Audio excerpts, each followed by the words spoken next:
আসসালামু আলাইকুম এভরিওয়ান। বৃষ্টি হচ্ছে, লোভ সামলাতে পারলাম না, তাই চলে আসলাম আমার সেই পরিচিত জায়গায়, যে জায়গাটা আপনারা অনেকেই চিনেন, আমার ভিডিওতে অনেকবার দেখেছেন। সেই নদীর ধার, এই নদীর ধারে এসে আমি খুব শান্তি পাই। আমার ভালো সময়টা তো আমি এই নদীর ধারে এসে সময় কাটাই, এবং খারাপ সময়টাতে এসেও আমি আমার এই নদীর ধারে কিন্তু সময় কাটাই। আমি যদি দেখাই, যদিও বৃষ্টি হচ্ছে, তারপরেও দেখুন নদীর, এই যে নদীতে পানি আসার ফলে যে কি সুন্দর একটা পরিবেশ সৃষ্টি হয়েছে। আসলে আমরা মানে লক্ষ লক্ষ কোটি কোটি টাকা খরচ করি শুধু একটু মানসিক শান্তির জন্য। সেই মানসিক শান্তির জন্য আমরা কোথায় দেশ বিদেশ ঘুরে বেড়াই, তাই না? এই যে দেখা যাচ্ছে যে আমরা চলে যাই, হয়তো বা ইন্ডিয়াতে চলে যাই, সিঙ্গাপুরে চলে যাই, মালয়েশিয়াতে চলে যাই, বা ইউরোপের কোনো কান্ট্রিতে চলে যাই।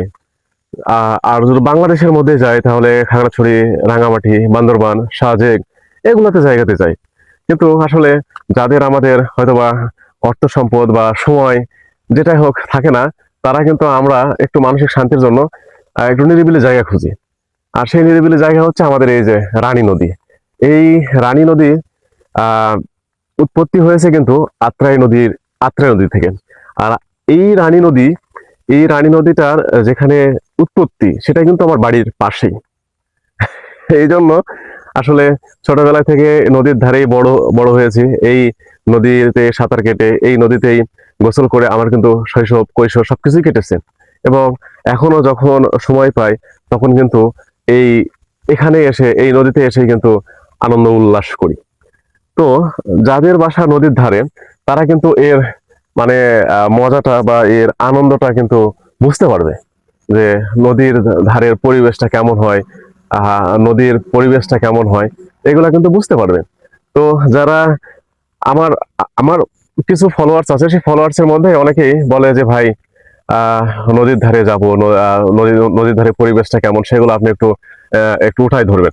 তো তাদের উদ্দেশ্যেই এই যে আজকে ভিডিওটা করে ফেললাম, যে নদীর এই পরিবেশ, অপরূপ দৃশ্য আপনাদেরকে আমি দেখার পাশাপাশি, এই বৃষ্টির মধ্যে যে কি পরিমাণ ফুটে উঠেছে সেটা আমি দেখার পাশাপাশি আপনাদেরকে একটু করে দেখাই দিলাম। আরো একটা বিষয় সেটা বলি, যে এই নদীর ধারে বাড়ি হওয়ার পাশাপাশি, সুবিধার পাশাপাশি একটা কিন্তু অসুবিধা আছে।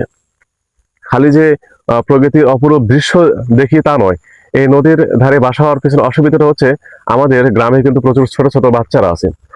তারা কিন্তু এখানে অনায়াসে এসে গোসল করে, সাঁতার কাটে।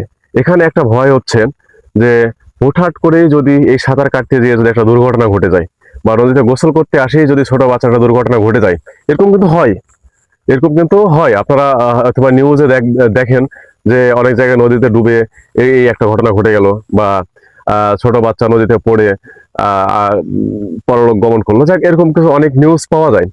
তো সেই দিক থেকে আমার ভিডিওর উদ্দেশ্য শুধু প্রকৃতিকে দেখানোই নয়, মানুষকে সচেতন করা।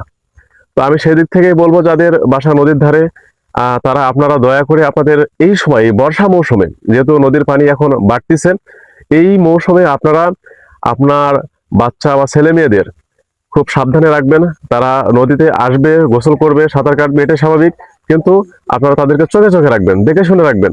তারা যেন কোনো ভুল পদক্ষেপ না নেয়, তারা মানে তাদের যেন কোনো রকম, এই নদী যেন কোনো রকম ক্ষতি করতে না পারেন।